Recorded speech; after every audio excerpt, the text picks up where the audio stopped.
So far, we've covered how you need to develop a deep understanding of your target audience, the problem you're solving, the value proposition, and strategic differentiation to identify features that will really resonate with your core users. Similarly, we've also covered how a deep understanding of your acquisition strategy will help you prioritize features that improve not only engagement, but also acquisition. In this lesson, we'll walk through how to develop a deep understanding of your monetization strategy. Most PMs can explain their company's general monetization strategy at a surface level. They generally know the 4 components of their monetization model: scale, what, amount, and when. Scale is how your price scales with value delivered. For example, Figma's price increases with the number of editors. At Thumbtack, a marketplace that connects professional contractors with consumers, price increases with the number of leads delivered. What refers to what features or attributes your customers pay for. In a plan-based company like Figma, each tier of plan has a varying amount of feature usage included. For Figma Starter Plan, they get 3 projects and 30-day version history, or unlimited cloud storage.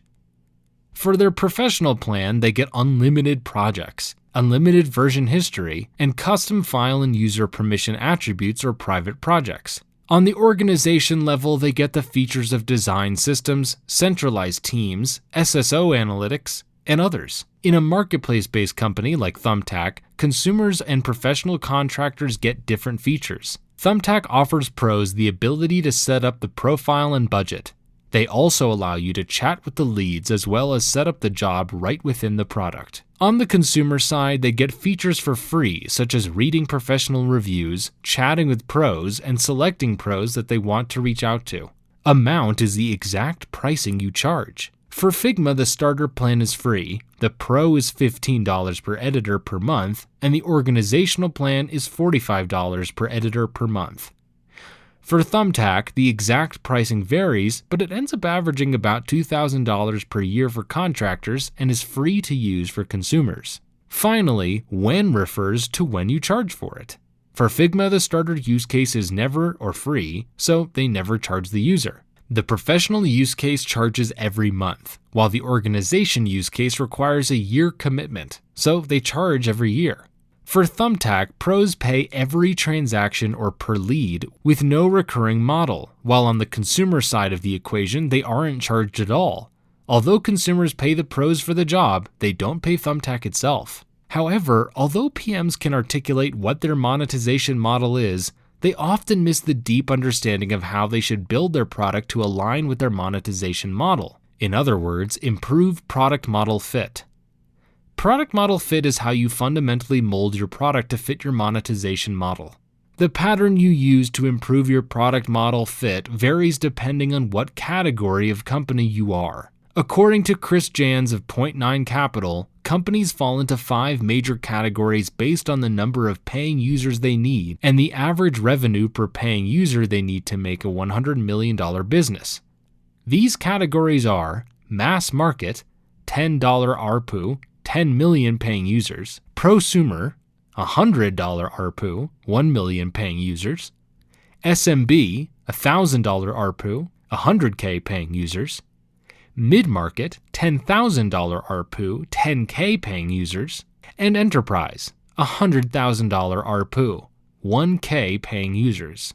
Each of these categories has a common pattern for improving product model fit. These patterns are documented in the Reforged Strategy Map template for follow-along and knowledge application. For mass market, you have to attract a huge quantity of users, 10 million users at $10 ARPU. This means you must either be an extremely viral product like Facebook, or produce so much content that you can generate enough users from just SEO traffic like YouTube. For virality-based products, the common ways to improve product virality are to improve the network effects of your product and increase the time to value. For example, Instagram makes having a larger network helpful in multiple ways. If you do a lot of messaging through Instagram, you naturally want other people to join Instagram to keep communication streamlined. For content-based products, the common ways to improve your product are to improve the ease of content generation. For example, YouTube facilitates content creation with initiatives like creator revenue share agreements and video creation tools. For prosumer products, you tend to be focusing on more niche audiences.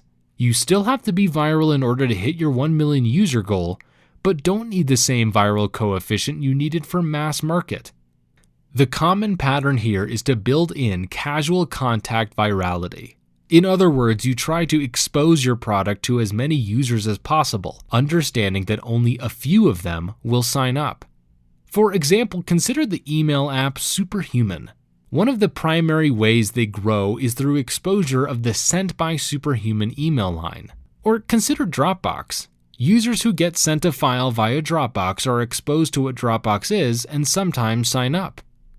For SMB businesses, you are now at the price point where people actively look for your solution. Instead of casually stumbling across your product or receiving an invite, they'll probably be going to review sites or asking their network for suggestions for a specific issue they have.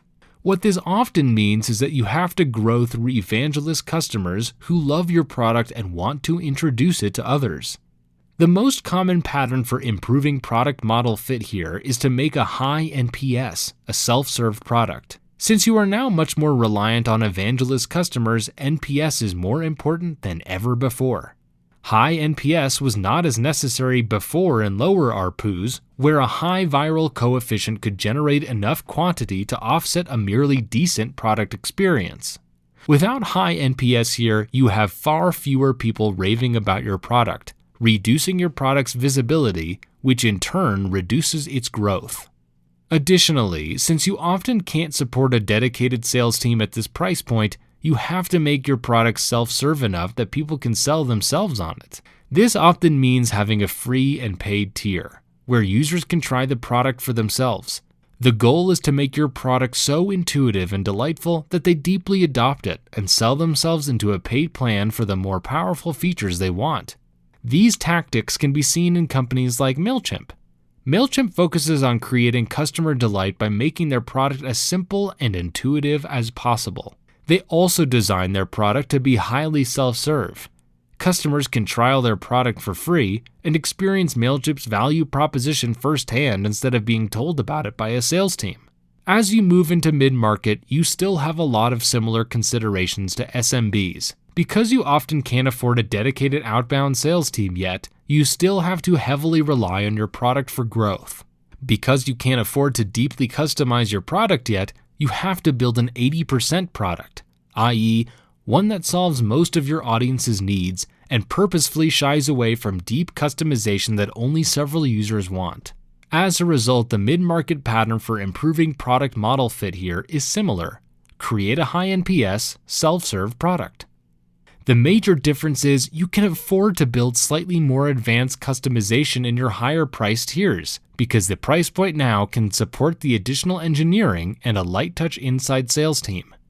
Consider HubSpot, which has built their product to be relatively intuitive and comprehensive in solving most of their users' needs. Their free trial allows users to try the product for themselves with the basic functionality most users need. For their more advanced users, they have higher price plans built in with more customized functionality. Their enterprise plan for the Marketing Hub, for example, allows users to extend the HubSpot platform with custom objects and Salesforce Custom Sync. Finally, in the enterprise tier, you begin to compete on the depth of your solution.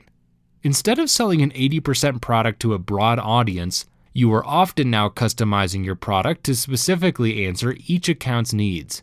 As a result, in the enterprise tier, you generally improve product model fit by increasing product customizability. For example, Workday allows each account to customize workflows to their detailed needs. If they need to send data to another system and pull it back in, Workday has an integration for it. If they need a specific approval chain for decisions, Workday has a configuration for it. In summary, deep understanding of your monetization strategy requires that you fundamentally improve your product model fit. You've now learned how to move beyond surface-level understanding on all 6 dimensions of your product strategy. Having this deep understanding helps you understand the tailwinds you must align your product work with in order to gain leverage.